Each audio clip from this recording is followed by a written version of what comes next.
How to change language on Netflix when you can't read it. Hi everyone, welcome back to our channel. In today's video, I will guide you on how you can actually change language on Netflix when you cannot read it. So make sure to watch the video till the end. In order to change language on Netflix when you can't read it, all you have to do is first of all open up Netflix, right? And then here you can see it'll ask me to select the profiles. So let's say that there is a specific profile and that the language is basically unreadable for you. What you don't want to do is you don't want to select either of these profiles to log in first. First of all, once you're on this profile selecting page, right? So if you already went inside, just reload the app again. Once you're on this profile editing page, you want to just tap the pencil icon, which is at the very top right hand side of the screen. Just tap on the pencil icon. Now here you'll see the edit button next to all the profiles. Select the profiles under which you want to change the language.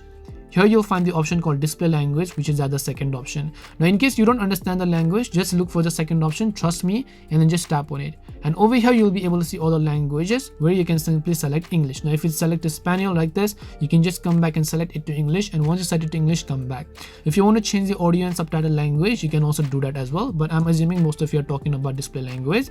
Once you've done that, you don't need to do anything because the changes are going to be automatically saved. You can come back, and this time now when you log into that account, you'll most likely actually find it in the new language that you've set. This is how you can change the language on Netflix when you can't read it. We hope the video was really helpful, and if it did help you, make sure to leave a like and subscribe to the channel. And if you have any questions, feel free to leave them down. Thank you very much for watching, and see you in the next video.